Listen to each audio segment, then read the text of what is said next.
Inside New Orleans Sports with Eric Asher is underwritten by... At Villere's Florist, we deliver the magic of flowers 7 days a week to the North Shore and South Shore in the New Orleans area. Whether it's for birthday parties, baby celebrations, Villere's provides colorful floral displays for all. With a store full of fresh-cut flowers, exotic tropical flowers, orchids, roses, and even fruit baskets, our goal is to make your vision a reality. Villere's Florist, proudly serving Louisiana since 1969. Dave Miette Insurance Agency, 504-556-0809 or davemietteINSagency.com. For over 48 years, Southern Tires and Auto Repair has provided services across the New Orleans metro area. Southern Tires offers a range of tires for all vehicles and ATVs. We also have a full suite of auto repair options, including brake repair, rim repair, custom exhaust, steering and suspension, and so much more. Southern Tires and Auto Repair, 2550 Hickory Avenue in Metairie. CNC Drugs is a family-owned pharmacy that's been serving Southeast Louisiana for over 50 years. Whether you need help taking care of an elderly family member, a growing child, or even a pet, CNC provides patient-centered care for your entire family. CNC Drugs, large enough to serve you, small enough to know you. Locations in Mandeville and Araby.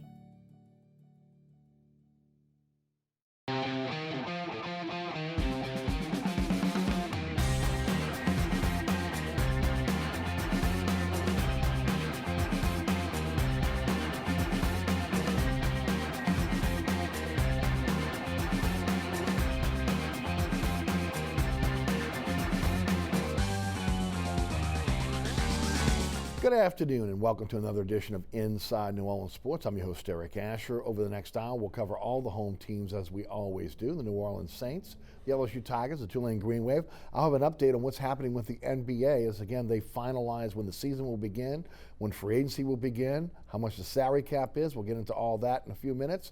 But before we do, we want to go ahead and give special thanks to all those who have served our country or continue to serve our country. Of course, yesterday was Veterans Day. And of course, we continue to celebrate that throughout the week. And again, thank you for your service, one and all. We appreciate it very much. And joining us tonight on the program is none other than my good friend Tommy Krysan of Talking Sports with TK Podcast and Pelican Broadcasting. Tommy, welcome back to the show. And I know, again, you'd like to give your thanks to the veterans and the active military out there who continue to serve our country. Absolutely. My father was in the Army, and I thank him and all of the men and women who have served our country to allow us to have the life that we have. Yes. That, is very precious. Some people take it for granted, but thanks a bunch to all of those good folks. Yep, no doubt about it. Before we get started, got a fantastic podcast. Tell us about it, how you can find it.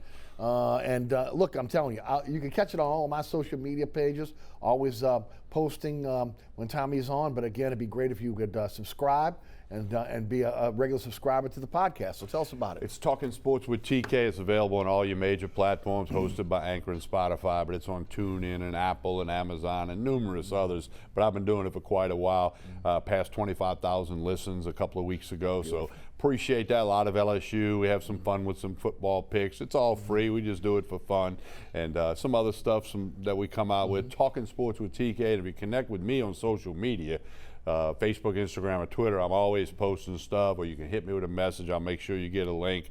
But search for Talking Sports with TK on your favorite podcast platform, and you'll get it. You're also still involved with the youth of our community when it comes to baseball. Talk about it. USSSA baseball. In fact, December 12 and 13, we have a huge Toys for Tots tournament in Baton Rouge. You New Orleans folks want to get up there to Baton Rouge, play some baseball. Every player is required to bring a toy. We box them up in the Toys for Tots boxes, and then we give them to the underprivileged kids. Last year in the Lafayette event, we like 3,000 toys we collected and distributed to some underprivileged kids. We're doing it in Baton Rouge December 12 and 13, all turf fields up in Zachary, just north of Baton Rouge. Go to USSSA.com and you can register your team December 12 and 13, and of course we'll have a full slate starting in February through June. USSSA.com, and I'm working with the capital area USSSA group in the greater Baton Rouge area. Beautiful. And of course, again, good to have the kids out there still playing ball again. Yeah, that's a great thing. For a long time, again, I'd pass the playgrounds and absolutely empty. And of course, us coming up in playgrounds, whether we coached or played ball, I mean, it was almost foreign to us not to see that. Exactly. So we did have a gap last spring, obviously. Right. But as of right now, we're full speed ahead. USSSA.com, or reach out to me. I'll be glad to get you any info. Tommy, easiest way to reach out to you. You have a website or Facebook, Instagram, and Twitter. Tommy Krysan. My name on all three of those platforms, and it's easy to get a hold of me. I like communicating with people. As you know, I love sports, food, music, and I like to have fun every now and then. Maybe a cigar and a cocktail and a little bit of rock and roll on a Friday night. You might get you with that. There you go. Let's get started again. Boy, tough week for the SEC. LSU, Alabama is postponed. Texas A&M and Tennessee postponed. Auburn, Mississippi State postponed. And now Georgia and Mizzou postponed. Wow. Let's start with LSU. And again, this stems from 4 players that tested positive after going to a Halloween party. That somewhere between 17 and 20, you'll have a better number for us in terms of, again, that are quarantined now because of contact tracing. Down to 1 scholarship quarterback, TJ Finley. No long snappers, no tight ends at this point. And the SEC requires a minimum of 53 scholarship players to be able to play a game, including 1 quarterback, 7 offensive linemen, 4 defensive linemen. Now, LSU, as we know, would be through attrition, through defections. They were in the mid-60s before the outbreak because of the defections. And we also know that LSU was set to be able to play Florida on December the 12th because of the COVID-19 outbreak that the Gators had when LSU was supposed to play them. So the question is now, what happens now? And obviously the SEC wants to see this game played.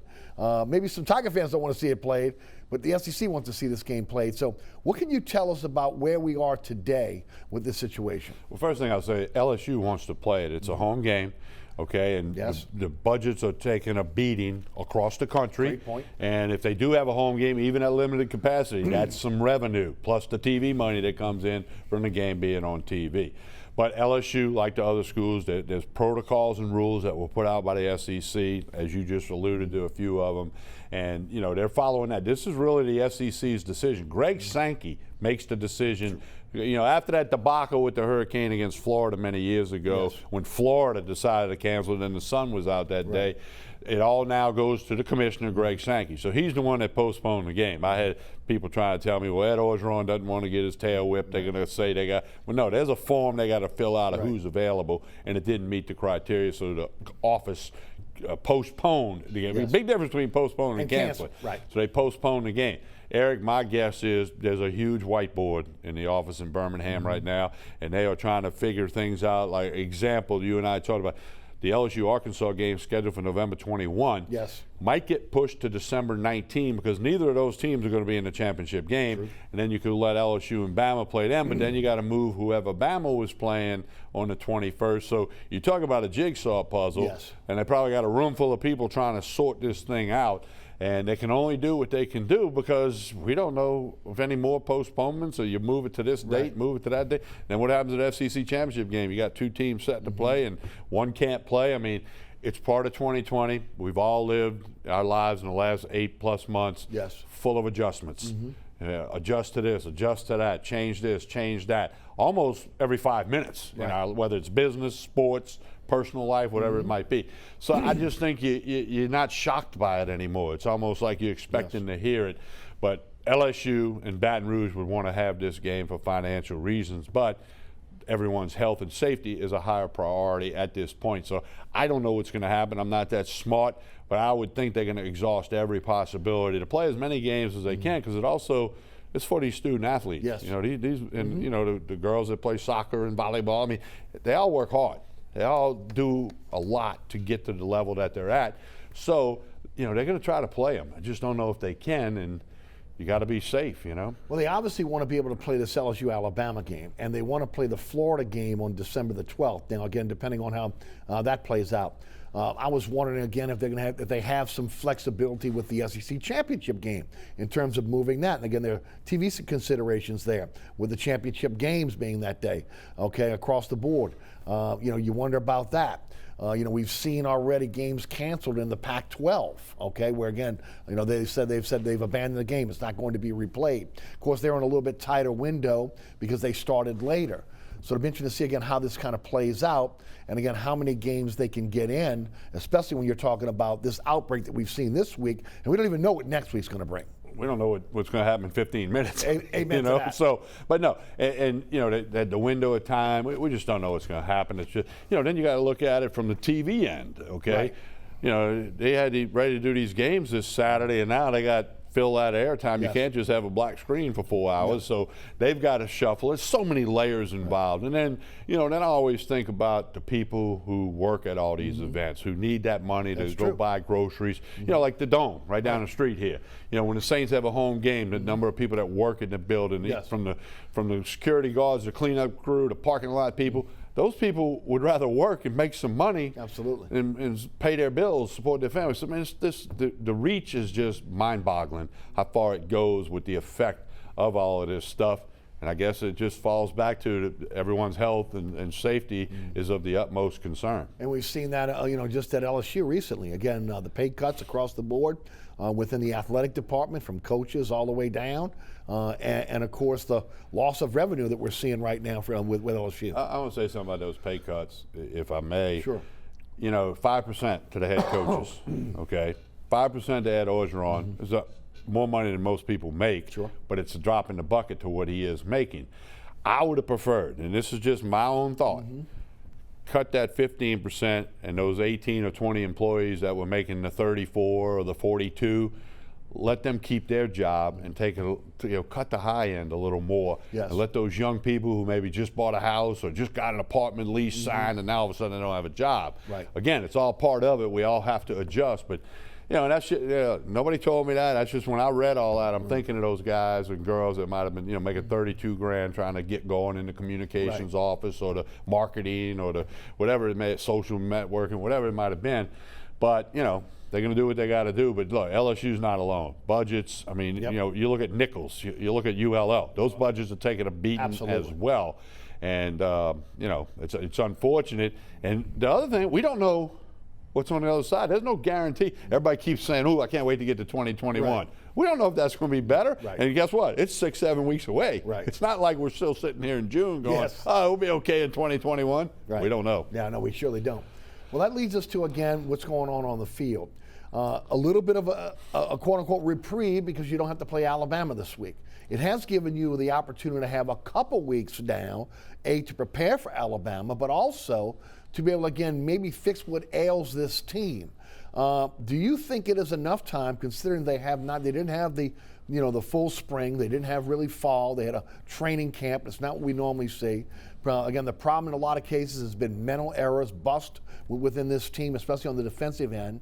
Do you think over the last couple weeks, leading into, again, now having another week off, that whether it's Pelini, whether again it's the position coaches, whatever they've had to do, that they've gotten this team to the point where they're not making they're not going to continue to make the habitual mistakes we've seen all season long?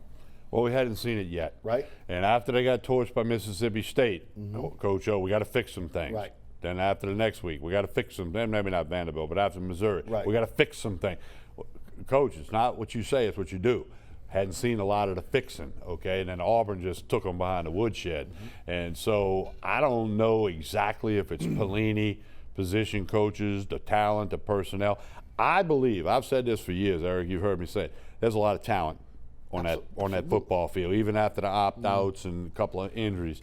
I mean, these are top-ranked recruiting classes. Recruiting is always a two-step process. Get them on campus, then develop them. Maybe these kids aren't developing as well as other people who, Debo Jones was undeveloped at one point, all these guys, Justin Jefferson, they all got better as they were at LSU. Patrick Queen got better in a year. Joe Burrow got better when he was at LSU. So These, I don't know what the disconnect is, but it's just not happening. And, you know, it's frustrating in a way, but it's also maybe the landscape of college football now has followed the NFL, and it's just an offensive game.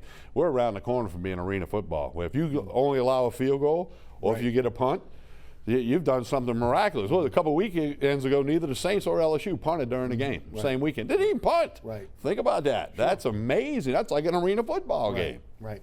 But again, something can be said for not having the full spring and fall to do an installation, especially on the defensive side where you're changing your defense totally. You got a situation where you have had even defections to the NFL. We've talked about it, 14 drafted, 6 that ended up going to camps. You've got the late defections because of COVID-19, and then the defections for guys that want to get ready for the NFL. And on top of that, the coaches that you've lost. I mean, there's a wholesale changes within that program. And again, you throw COVID-19 in there, and the lack of a true preparation. Has that lent to what we're seeing now, or is that just an excuse at this point? I don't like excuses, but I got to say that's got to be part of it. I would think so. Okay? It's got to be part. But, you know, one of the consequences, if you will, of a national championship Absolutely. and the remarkable season that they had is a lot of those players are going to be into the NFL. Right. Coaches are going to take other opportunities because they've had so much success. And the expectations stay the same. And then all of a sudden you have this pandemic thing. Right. And all of those issues that came with all the Zoom meetings and, you know, nobody more than 2 people in a room, whatever was going on. I mean, guys are normally on campus working out throughout the entire offseason. They were at their homes. Like last summer, Joe Burrow threw footballs to all them guys, Jamar Chase and all them guys, like every afternoon. Yes. That didn't happen this year. And then, you know, defense is a reaction thing and it's an assignment thing. So maybe there is, again, I'm not one for excuses or transferring blame, but I would say that what you said is on the list of factors. Right. We don't know the main factors yet. Only time will tell us that. But, you know, it's just a tough thing, and it's frustrating for LSU fans. But, Eric, I've had a lot of fans tell me, you know, after last season, I can take a little bit of not real good stuff right now and then hoping that they can bounce back. Well, and look, considering the recruiting classes, and you know, continue to recruit. No doubt. You would think that this is a blip on the radar screen. The big question has been over the last few weeks: is there a disconnect between today's elite players and Bo Pelini's style of coaching? Is that what we're seeing? Look, the most disconcerting thing that we saw a couple weeks ago was, as the CBS cameras flashed on the LSU bench during the Auburn blowout, guys that just seemed to be, again, not really touched by the loss. You know, that's yucking it up on the sidelines. It just seemed to be, again, like, you know, okay, when we finish this, what are we doing tonight? You know, things have changed in that regard so much in college athletics. I mean, Trey Blossman made a comment on a podcast with me the other day. You know, when he was a student at LSU, if LSU lost a football game, them guys didn't go to Tiger Town. They didn't go to Zachary's and Fapps. They were, you know, upset, mad, disappointed that they didn't do better, especially if it was a game they maybe should have won. You know, now, I mean, like you said, they're on the sidelines. Where are we going tonight? Who's doing what? You know, this, that, and the other. Who's having the party that the police don't know about? Whatever. You know, it's a different landscape. Now, going back to the Pelini thing, you know, the day Ed Orgeron was hired, he made a quote. He said one thing he learned in all of his stops and all the people he worked with was that great players made great coaches. Right. Well, I think LSU has, some people may laugh, but I think they have great players. Right. Some of them aren't all polished up yet and totally developed, that second part of the recruiting thing. So, but Bo Pelini's not looking real good. So I think he's got the chess pieces. He just doesn't know which way to move. Right. And can he change that? Can he adjust that? Perhaps we'll have to see. How much can you simplify it, though, Tommy? But Coach O that one week said, we're going to make this as simple as we can. We're going to play one defense and play it right. Coach, don't say that. Okay, you're backing yourself into a corner.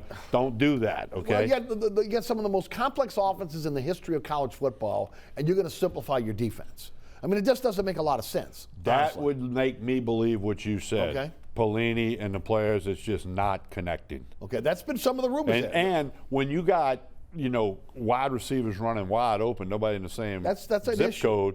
It's one thing if a guy makes a beautiful route and a catch You and get you had beat, good you get coverage. beat. Yeah, but then I think also to play in the one game, I think it was against Auburn, when the running back went in from about the 5-yard line, and one of the defensive linemen fell, you put his arms out like somebody was supposed to be in this gap, and I could have run through that hole. You could have run through that hole.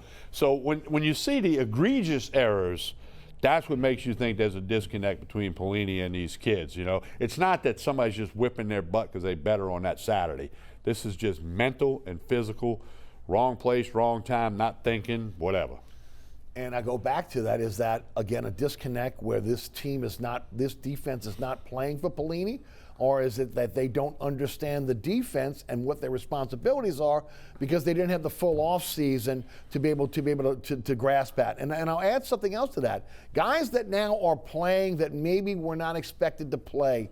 Again, they had to jump a year where maybe this year they would have been the backup that came in and got a few snaps. No, now they're the guy that is the starter and they're getting the majority of the snaps, but they're not ready. Well, it's a question. Yeah, it's a very good and fair question. But I mean, if you're on scholarship at LSU, or you've been a preferred walk-on or whatever, they're not complaining at Alabama. No, they're not complaining at Cincinnati, Alabama, right? And Clemson's not complaining. I mean, and they all had shortened everything else. Right. I mean, but did they have the wholesale changes like we saw with LSU? That's the caveat that you maybe give LSU the mulligan on. Right. That after that sensational season, all the guys drafted, blah, blah, blah, the coaching staff changes, and the shift in defense. It's not like they promoted somebody from within the staff that just tinkered with the defense. You go from 3-4 to 4-3, it's a total different defense. And most importantly about that, your front seven, your linemen and linebackers play a totally different game and have to have a different skill set. Right, a different skill set, which I agree with, because again, is this defense where you're recruiting players to play the Aranda defense, and now you're trying to take those players and say you're going to play the Pelini defense on top of the defections. Again, I'm not making excuses for LSU here. I'm just trying to magnify what the problem might be. What are the issues here? Because again, there is a move afoot. We're hearing within the boosters, some ex-players. They want to see Pelini gone. They feel like, again, they should elevate from within, even if it's just for a short time. The name Corey Raymond keeps coming up, but again, Corey Raymond's never been a defensive coordinator. Only Bill Bush on the defensive side of the ball has had any experience of being a coordinator, and that's a couple of years at Utah State. So what do? Do you throw the baby out with the bathwater here, or do you ride Pelini to the end of the season? Well, they're going to ride him to the end of the season. That's what Ed Orgeron makes the big bucks for. Right. To make. He's making big bucks too. A couple of weeks ago, Orgeron said, we'll evaluate everything when the season's over, as we do each and every year. I mean, every sport does that. Okay. Then you get into the financial thing of buying Pelini out. If they want Pelini bought out, they'll find a way. That's an excuse. Okay. Right. If a Coach Orgeron says I need to make a change, like he did years ago with Matt Canada, absolutely, I have to make a change here for the betterment of this program. It'll get done. Don't worry about the buyout or this, that, and the other, or they'll even do a settlement with Pelini and maybe not the full number that might be in his contract, something like that. Somebody told me they could reassign. No. If you're going to clean it up, you got to clean it up. You can't just spit shine it. You got to clean it up. Pelini's not going to. Pelini's going to take the money and he's run. not going to go be the linebacker. No, he's not, and he's not going to get kicked up and do stuff. Special teams or something. Right, inside the athletic department. Yeah, so you're not going to go play golf with boosters. Right, exactly. Which is what they were talking about Matt Canada was going to do, but that didn't happen either. You win a championship. You're as great as you were. You win all the awards. Some are saying the greatest team in the history of college football. You have the off season. How much of a distraction is that off season? With Coach Orgeron, with the book. Again, I don't want to get his personal life involved in here, but the changing of coaches being pulled in different directions, even the players are being told how great they were in the offseason. How much of that is part of what we're seeing right now with this down year, in your opinion? I think that's part of it. Humans are humans. Right. And you're a part of the best college football team ever, especially offensively. And you think maybe you just got to show up again, and you put that helmet on. It doesn't mean. Well, I think a lot of kids felt that way. Yeah, and they got a punch in the gut by Mississippi State, who has virtually done nothing since. But I think that's part of it. I mean, you can read the press clippings a little too much, and you get a little high on your horse. Especially in social media today, right? that's the other thing. I mean, there's a lot of good things about social media. There's a lot of bad things. Right. And kids get caught up in that. And fans, fan is short for fanatic. It's a derivative of the word fanatic. Right. They can be nuts, okay? Right. And, it's tough out there. And it might be, I didn't have social media when I was 19, 20 years old. Who knows how you or me or some of our friends would have reacted to some of the things that get thrown out there. They didn't have it. Oh, you kidding me? Well, that's a whole other story. But no, you know what I'm saying. No, I know exactly what you said. But to your point, again, we've heard about athletes throughout our entire lifetime. I don't read the newspaper. I don't watch sports. I may get my news. My wife takes the sports page out of the newspaper. I don't watch it. I don't listen, whatever. Whether you believe it or you don't believe it is one thing.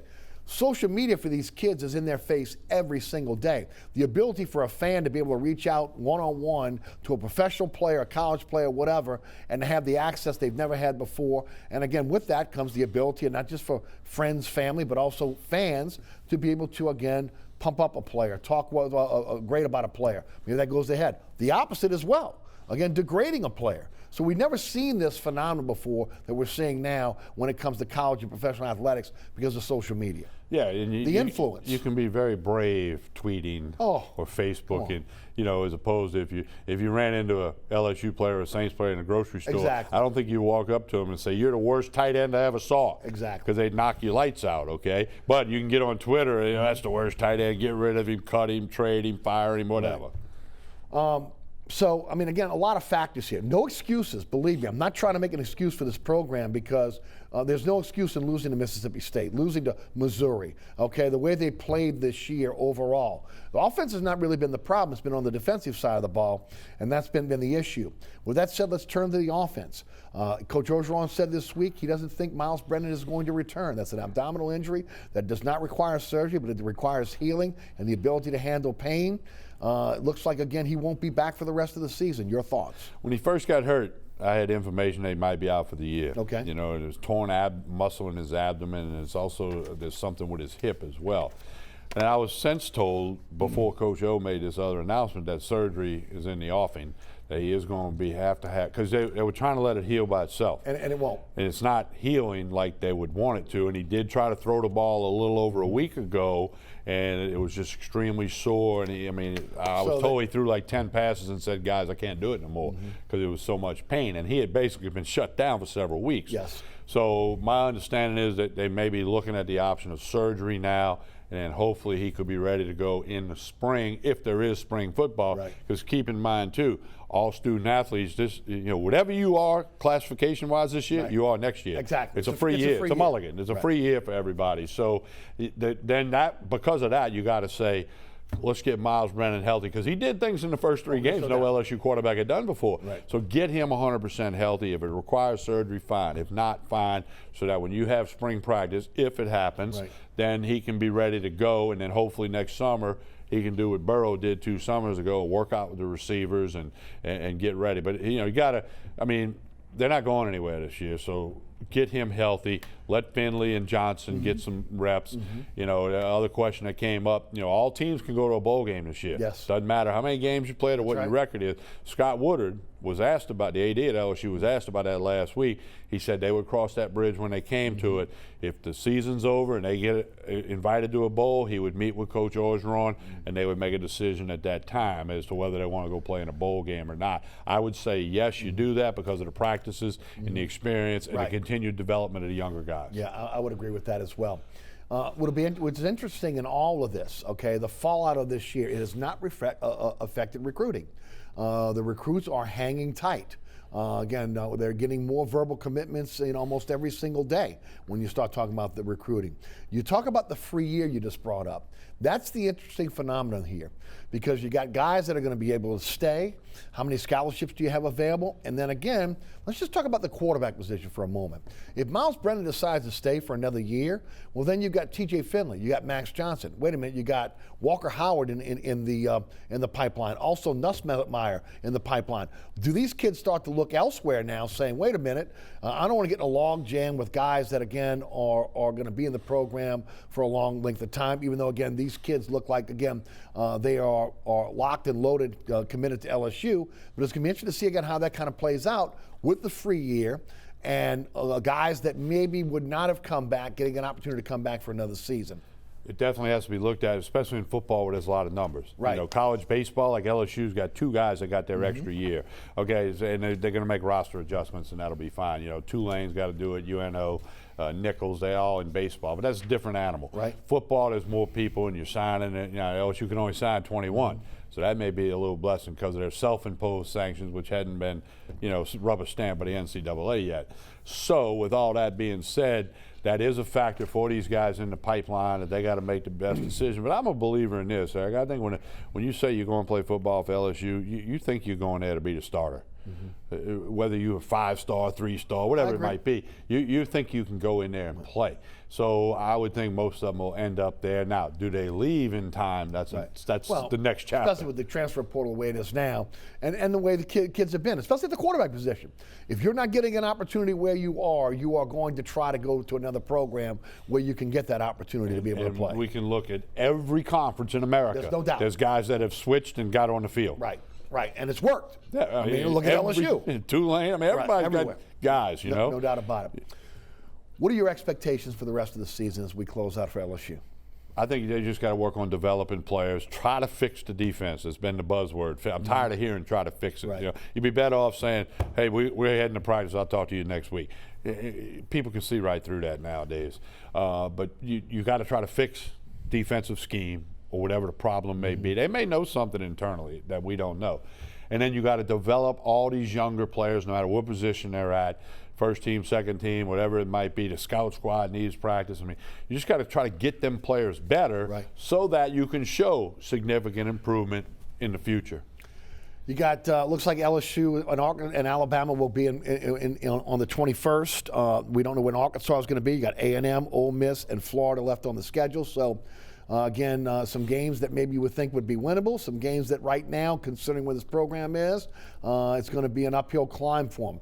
I'll be interested to see, again, how this team comes out and plays against Alabama next week, if ultimately that's going to be, the reset date, after having this time off and the ability to maybe fix some things, and if we'll see a different Tiger football team. Well, you know, you got a lot of guys out in quarantine and whatnot.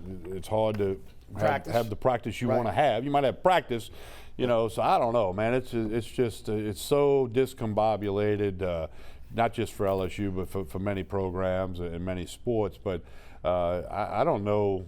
I don't know what's going to happen, but I'm not optimistic about LSU you can only be honest. Shocking the world. Right. Okay? You can only be honest. I don't know if they can win a game going forward. Well, there's a lot of people out there that feel the same way. Tommy Krysan is my guest tonight. Again, talking sports with TK. You can catch it on all your podcasting platforms. I'm your host, Eric Asher. We'll hear from our underwriters. We'll come back. We'll talk Saints, Tulane. I'll give you some information on what's happening with the NBA season. All that coming up here on Inside New Orleans Sports.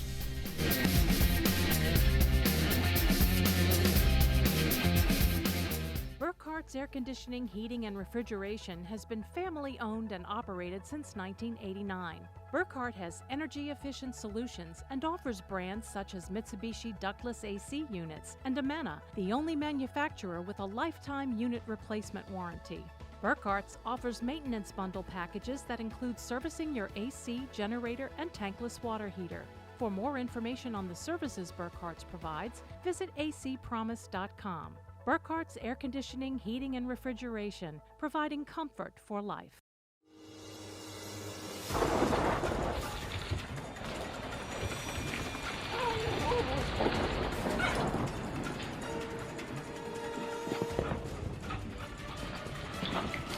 Experiencing rough weather with a bad roof can be a nightmare. It doesn't have to be.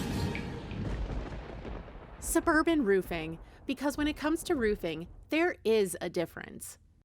Located at 3701 Iberville Street in Mid-City is Katie's Restaurant and Bar. Open 7 days a week, Katie's offers daily specials for lunch, dinner, and Sunday brunch. Serving New Orleans cuisine such as fried shrimp platters, grilled redfish, and a fully stocked bar.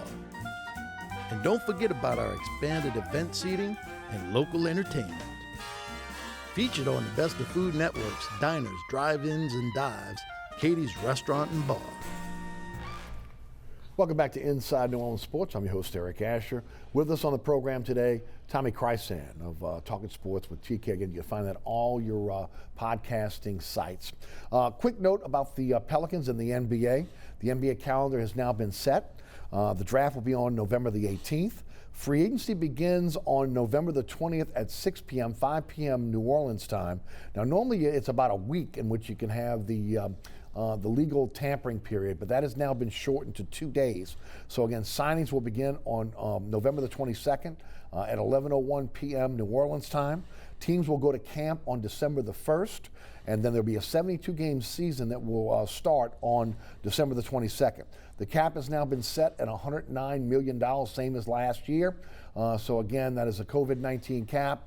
We'll see how that's going to play out over the next few years. And of course, there is no update as of the taping of this program on the future of Drew Holiday. But from what we understand, it is a very, very fluid situation with Drew Holiday. A lot of teams interested in bringing Drew Holiday on. It'll be interesting to see again what David Griffin does with Drew Holiday. We turn our attention to the before the Saints. We'll talk about the Green Wave, winners of their last two, 38-21 winners over East Carolina. Again, a dominant performance by their defense, including again Patrick Johnson, who now is the all-time sack leader at Tulane with 23.5. A guy that also had two forced fumbles as part of those sacks. The defense finally, again, over the last two games playing as advertised. But then you get into a situation on the offensive side where, again, since Michael Pratt has taken over at quarterback, this is a different team on the offensive side of the ball. Cam Carroll running the ball effectively, and all of a sudden now pass catchers really coming into their own with Pratt as the quarterback, and the offensive line starting to really play well. They step up in class this week against Army with only has one loss. They finish out with Tulsa and Memphis to finish out the year. They're 4-4 overall, 2-4 within the conference. Tommy, your thoughts on the Green Wave as they rebounded with really two big, strong victories, but now you get into really to the end of that schedule, which is a very difficult last three games. Yeah, they were a little consistent early on, and I think they've cleaned that up a little bit. I like what Willie Fritz and the staff are doing down there, and they're starting to make more and more waves on the recruiting trail, yes. Pardon the pun there. True. But they're starting to do that, and they need to upgrade the overall talent level. They've always had a handful of great players, but they need a couple of handfuls of great players. And you know that conference they have is solid. Yes. You know, I mean, it's enough where you can get beat if you're not ready and you don't play well. But I like what Tulane's doing. I was. First college football game I ever attended in my life was a Tulane game against Georgia Tech in the old Tulane Stadium a long time ago. But, I always hope that Tulane does well. And, I like their new stadium. I've not been in it for a game, but I've been to it to see it. And hopefully they can continue to do good things. Army's very good. Yes. Very solid team. And, it'll be a big challenge for the Green Wave, but, hopefully they can get it done. Well, and look, the big thing is finding a quarterback, and that's been the Achilles heel for Tulane for a long time. They look like they got two really good young quarterbacks. Iabetta, the kid from Country Day, who everybody I talked to said they think he's got pro potential. And Pratt, again, a true freshman coming in. And what he's been able to do, again, since taking over for Keon Howard has been nothing less than magnificent, considering, again, without any experience coming in. He's a skinny kid. He's running the football effectively for him. He's very, very accurate. He's got a nice long ball. And he seems, again, the stage is not too big for him, which is what you're looking for in a quarterback. The problem has been on the defensive end throughout the season, and now finally, at least over the last couple of games, the defense is kind of coming together. They've polished it up a little bit, but it starts with the quarterback. He can make things go. It's an offensive game. You got to be able to move the ball up and down the field. You got to convert third downs. That's probably the most underrated statistic in all of football. When you got third down, you got to stay on the field. If you're defense, you got to get off the field. That quarterback, Bubby Brister backed up John Elway in the Denver Broncos, won a couple Super Bowl rings. And Bubby told me Elway used to always say, "You make your money on third down." Yep, anybody can hand off on first down, and anybody can do this on second down. But when it's third and whatever, whether it's 3rd and 2 or 3rd and 12, That's where a quarterback makes the difference. So Tulane, Ibieta, I did not see him play, but I know a lot of people that did, and they said this kid's the real deal. Yep. So hopefully, they can continue to develop him. Again, we go back to the 2 steps in recruiting. It's one thing to get the guy on campus. It's another thing to make him better. Right. It's 2 steps. Right. And, I'm hoping Willie Fritz and the staff, I know they know that. Right. Hopefully they can do that. That'll make Tulane better on a Saturday and better in their conference. Right. The interesting thing is going to be, again, if Pratt continues to excel the way he has, can you hold on to an Ibieta, which we just talked about with the transfer rules? That's something out. They'll cross that bridge when they come to it. But again, 2 quality young quarterbacks on that roster right now. You got to have 2 quarterbacks. Clemson has a pretty good backup. Oh yeah, there's no doubt. You got to. Yeah, you got to have a couple of guys, and that if you're going to compete at the championship level, you got to have 2 that can go. Yeah, I would agree. Shifting gears to the New Orleans Saints, again, 38-3 winners over the Buccaneers. Sunday Night Football, nationally televised game in Tampa. They are now 6-2. San Francisco on tap. I thought it was the best performance I've seen in the Sean Payton, Drew Brees era since the dismantling of the New England Patriots during the Super Bowl season. Was it 38-17 when again they mercifully sat down Tom Brady after the third quarter of the game. Special teams, offense, defense, a complete win for this team.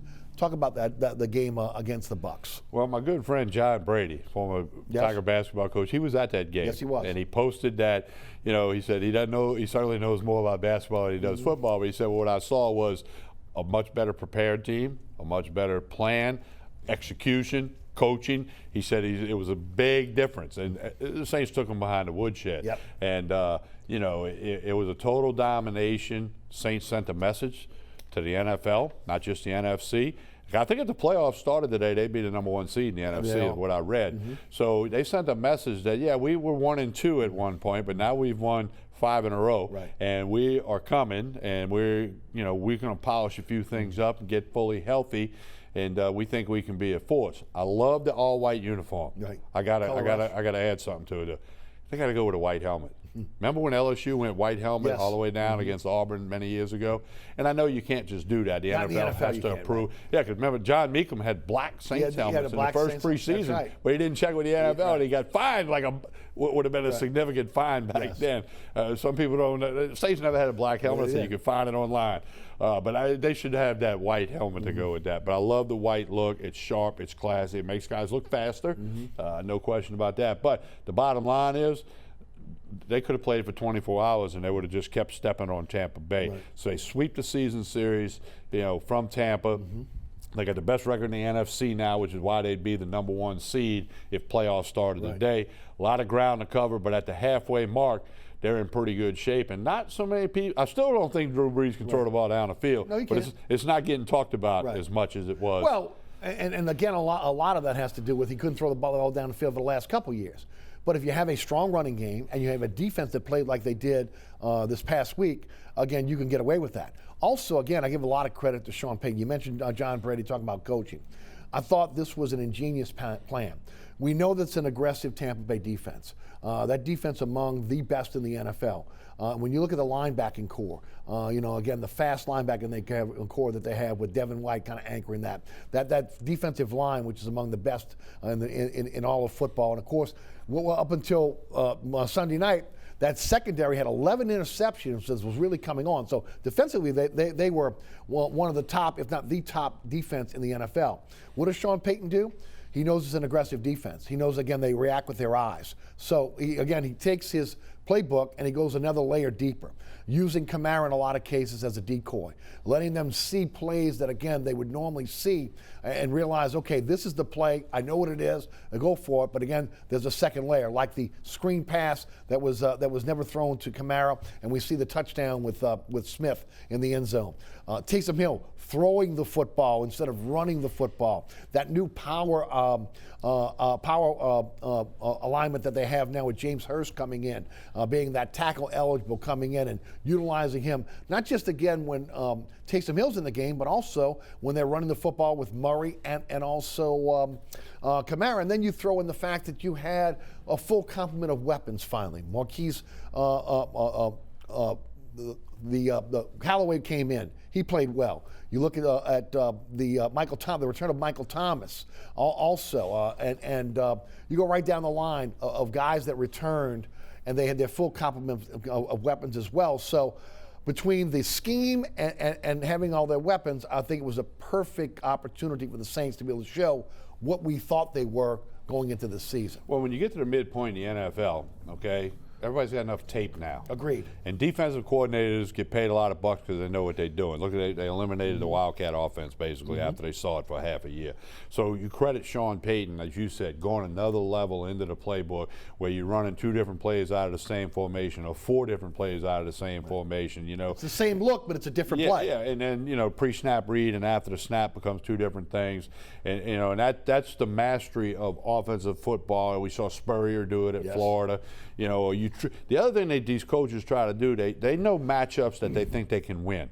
So they'll get in different formations and different things, and they'll set this up. A lot of times they're doing something in the second quarter because they know it's going to yield a touchdown in the fourth. Right. And somebody might, what's that play call for? Well, that may be setting something up later where you're going to go, that's a great call. Right. So, that's part of the chess match. And Peyton's brilliant as an offensive football mind. And then, then you got Breeze, who's a brilliant offensive football mind. So you got that out there. That's a heck of a combo, and they showed it. And who knows what else they got up their sleeve going forward. It's just like, the onside kick in the Super Bowl. They'd practiced that all year long. Right.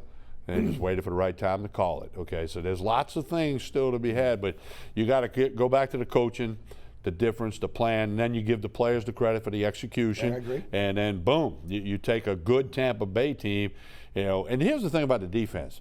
They play fast.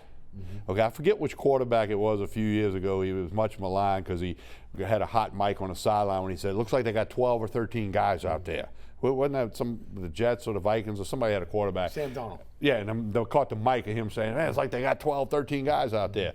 Well, I bet that's what it looked like to Tom Brady this last Sunday night. They got 12, 13 guys out there because they play so fast. Right. Well, they were flying around, but they weren't doing that the entire season, and that's to your point. They seem to turn a corner against Tampa Bay. Now, look, I've talked about training camp being fool's gold. When if you're a veteran player, you understand what the guy across you is going to do, strengths, weaknesses. You know what the playbook is like. You hear it, you see it all the time. Same thing can be said for division games. You play these guys enough, you see the film. You go in your mind's eye and remember Kuechly calling out the signals that were Breeze for the Carolina Panthers on what was coming next. Okay, so. It was really ingenious on the part of Peyton to give the looks like it was going to be one play, allow them to bite on that, but again, it's a completely different play, and that comes again from self-scouting. Yeah. And you got to give a lot of credit for them to self-scout themselves. And if the defense doesn't bite on it, you go back to the well. Okay. Now here's the other thing that I think played a factor for the Saints defense the other night. I don't care if you're a Saints player, I don't care how many millions you're making or how many hundreds of thousands you're making. That quarterback on the other side of the line of scrimmage is considered the greatest of all time. True. You have a chance to disrupt and beat the greatest of all time. Right. And I think that's a little motivation as well. You're playing against, boom, Tom Brady. That's all you got to say. Okay, so maybe that adds a little to it. And that play fast thing, maybe instead of 10 miles an hour faster, it's now 15 miles an hour faster. And then you got what you got. And I want to add a new rule for the NFL. And college football, because it happened in a college game a couple weeks ago. If you're down by more than 21 points, you can't kick a field goal. Okay? A lot of people upset by that. No, if you're down by more than 21, you must keep playing. I get it. In the NFL, they don't need to give you a field goal kicker practice. All he does all week is kick the football. You don't need an extra one. About not getting shut out. Yeah, that skewers the stats a little bit. And then skewers the Saints defense. The Saints would like to post, hey, we shut them out. Right. Then you can't say you shut them out. You can say they kicked a cheap field goal. But NFL changed the rule. Teams down by more than 21, you cannot try a field goal. Well, that's the TK new rule. That'd be interesting to see. I will say this about the defense, though. It started up front, as you mentioned. Talked about it all week last week. You put pressure on Tom Brady now. He's not mobile quarterback. He doesn't like guys near his legs. I mean, much like Breeze. Breeze needs time to step up. He needs space to step up. Brady's not so much a step-up guy, but he's a guy that needs space.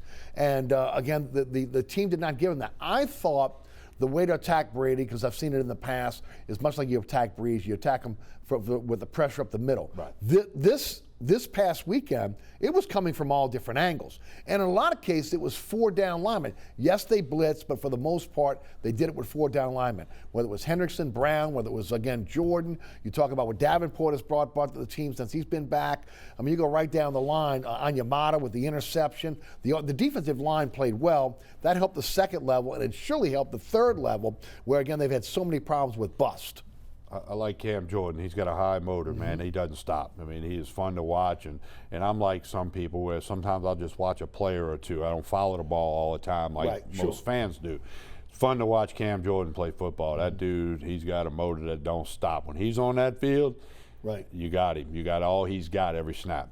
I like that. You look at the back end, probably their best game of the season, and considering, again, playing against the weapons that they have in Tampa Bay, and then you add Antonio Brown to the mix. I thought Malcolm Jenkins played his best game of the year, not just in pass coverage, but also, again, filling the gaps against the run. Demario Davis, again, was his normal self. But the main thing was, again, the ability for the corners to be able to cover corner one-on-one on the outside and not having the bust with the free safety, Marcus Williams. Again, all that lent to, again, the dominating victory for the Saints on the defensive side of the ball. They got a little swag on defense, too. I don't mind a little jaw jacking every now and then. It's part of the NFL. A little more obvious this year when you don't have all the crowd noise. But, and I'm not saying the Saints are going to win the Super Bowl this year. I hope they do. But you go back to their Super Bowl team, they had a little swag on that defense as well. They were a little chip. You got to be flying They wasn't around. afraid to, mouth off at you if you made them mad. I think this team is like that, but they do it in the right way, and they do it in the way the NFL, that you do, and that can be self-motivation as well. But, hey, I think the Saints are very happy with where they're at halfway through the season. You're the number 1 seed. The playoffs start tomorrow. It's hard to be unhappy. Well, I mean, come on. They were 1 for 9 on third downs. They were over 3 on fourth downs. They pretty much abandoned punting at one point because they were so far behind. They had 5 rushes for 9 yards, an NFL record, when you talk about the defense, and one of those was a kneel down. So, again, you're looking at a team, the Saints were, I think, second in the league in terms of against the run. Tampa Bay was first. Saints are completely shut down their running game. And look, they got some good run. McCoy, Fournette, and Roe Jones. That's a full complement of running backs. And so, again, you're looking at a team that had, a tremendous amount of talent in the backfield. And then you're talking about 3 sacks. I think it was 9 quarterback hits, 3 tackles for losses, and then again, 8 pass defense and 3 interceptions. 2 by your secondary, 1 by your defensive line. To me, it was the best overall play by the defense we've seen all season long. And I've been talking about this the last few weeks. I saw Tampa play quite a few times, and one thing you can say about that defense is they fly around. You mentioned going in your mind's eye that Super Bowl team. That defense flew around, okay? They punished teams. Tampa does that week in, week out. The Saints did that against Tampa on Sunday. Well, as great of a dominating win as that was, now you got to turn the page and get ready for the 49ers. True. 49ers are a little bit banged up, but you got to keep your foot on the pedal. I mean, I know it's a long season, and every team's going to have one of them Sundays when it just doesn't go well. But hopefully the Saints can follow this up. With another one. It's all about getting a win. They flew home from Chicago with a W. It doesn't matter how it looked. They had one ugly the first part of the season. Yeah, so just don't let up. Right. You got San Francisco should be ready for the taking, and go out there, and as Peyton says, do your job, and they'll have a plan. Coaches will have a plan. Players go execute it. Get another W. Very, very hard to win an NFL football game. No doubt about it. And then you look at the offense, the way they're playing. First of all, Kamara, the best player from the line of scrimmage this year in the NFL. They're getting their weapons back with Sanders coming back from COVID-19. Michael Thomas back on the field for them. Adam Troutman has emerged now as a pass-catching tight end. Cook probably was the only player that didn't play well in that game. Again, he gave up a sack that ended up on a fumble. He fumbles the ball at the goal line, which again, but you look at Troutman and you're saying this kid's on the come. They got another pass-catching tight end there. And then you talk about on special teams. This team, which is quite overlooked, I think they have the best special teams in the NFL right now in terms of coverage units and the ability of Deontay Harris to flip the field. You throw in your specialist with Lutz and also Morstead. Hands down, when you're looking at the matchups week in, week out, you're going to put a check next to the Saints' name when it comes to special teams. Yeah, well, they're putting the pieces together to make a run. They want to win a Super Bowl. I don't think Drew Brees will play for the New Orleans, play football next year. You don't? That's my opinion. Okay. Even though, again, I mean, after utilizing 12, he's through 11 to 11 wide receivers, but 12 wide receivers utilized. The game that he had, you see, to me, if you're playing well, and Tommy, look, you played college baseball. You want to be able to play a sport for as long as you can play it, because once you play it till they rip that jersey off exactly. my back. Once it's over, it's over. You Right. can't come back. And I wonder if he's still playing at a high level, will he reconsider? Now, look, the question is, he just bought the condo at the Four Seasons. He's selling a lot of property. He's preparing himself for life after football. Will that be this upcoming season? Well, I guess the storybook would be win the Super Bowl and then hang it up. Got a lot of people, right, like John Elway. But winning the Super Bowl is a big task. But I don't think he'll play next year. But it's just my guess. Right. I got no inside info or anything like that. But Saints fans need to enjoy every minute going forward, the rest of this season, playoffs, the whole bit. Because look what LSU took a downturn. Right. If Breeze leaves, there could be some growing pains or some rebuilding pains. But I think we'll just need to savor what's going on right now, and hopefully the Saints can win another Super Bowl. That'd be nothing greater for this city and for this community and for this state and for all the lifelong Saints fans. Yep, no doubt. And of course, that $24 million in dead money, they could kick that down the road one more year if he ends up staying. We got about 2 minutes left. Quan Alexander is now a Saint. What are they getting? They're getting a guy who had a few injuries, but a heck of a football player. We talk about Cam Jordan having a high motor. Quan Alexander at LSU didn't stop. At one game against Florida, I can remember when he had like 20 tackles or whatever it was, some ridiculous number. I think they're getting a very good football player. And, Sean Payton doesn't go get guys that he doesn't think have a great upside. So I know he's had this high ankle sprain and all this, that, and the other. He's probably given some intel on the 49ers for this week. That never hurts at all. Right. So I think it's a good acquisition for the New Orleans Saints. Yeah, so do I. And again, look, I think the fans have lamented the fact that they have not had that sideline-to-sideline linebacker with the athleticism that we're seeing on LSU linebackers. They're turning out year in, year out. Now you've got that guy. Anzalone has not lived up to the billing coming out of University of Florida. He had a lot of injuries. He has, no doubt about it. But this is a kid that can change a lot of things for this defense if ultimately he's healthy. He's pretty much on a one-year deal, although, again, he's got some extension. But the salary cap may not permit them to be able to keep him more than 1 year. But this is really a prove-it-to-me deal for him here in New Orleans. Ultimately, again, if he could come in, because they still need help at the linebacker position, this may be the panacea that ails it. If healthy, I think he could be that guy. Right. No, I think so too. Yeah. I really do. And again, it may look at it from another standpoint that maybe again you're putting him in place of Anzalone. Now again, that frees up Demario Davis to be a playmaker. He covers the tight end, Quan Alexander. Maybe again you're not putting so much pressure on C.J. Gardner-Johnson to do that, who has been a target from quarterbacks now. Anytime he's matched up against a wide receiver, it'd be interesting to see again how that plays out as well. Time will tell. Yep. Tommy, tell us about your podcast, how folks can get involved, and of course the tournament's coming up this weekend. Talking Sports with TK, available on all your major platforms. The best way is just connect with me. Tommy Krysan, Facebook, Instagram, and Twitter. I'll be happy to connect with you. No question about that. USSSA Baseball Big Toys for Tots tournament in Baton Rouge area, December 12 and 13. Go to USSSA.com. Get your team registered right now. All right, Tommy, thanks for joining us. Always appreciate you coming down and being part of the program. My pleasure. Always fun to be here. Thanks so much for tuning in. Now, of course, those of you that find us at 1 o'clock on a Thursday, realize again there is an extra showing of this program each and every Thursday at 1. We are also on WLAE-TV at 6 o'clock on Thursdays. Also, 10 o'clock on WLAE on Fridays. You can catch us on Pelican Sports Television at 9 o'clock on a Friday night and 5 o'clock on Saturday afternoon. You can catch us on The Deuce, WLAE-TV 2, on Saturday mornings at 2 a.m.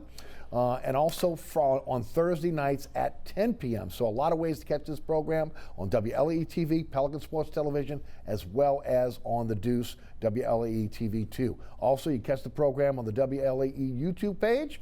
All the previous episodes are there. I post them on my social media platforms, and you catch all the previous episodes at ericasher.com. Again, special thanks to our underwriters who make this show possible. We appreciate each and every one of them. Also, to Tommy Krysan for joining us on the program today. Also, again, the WLE production staff, outstanding.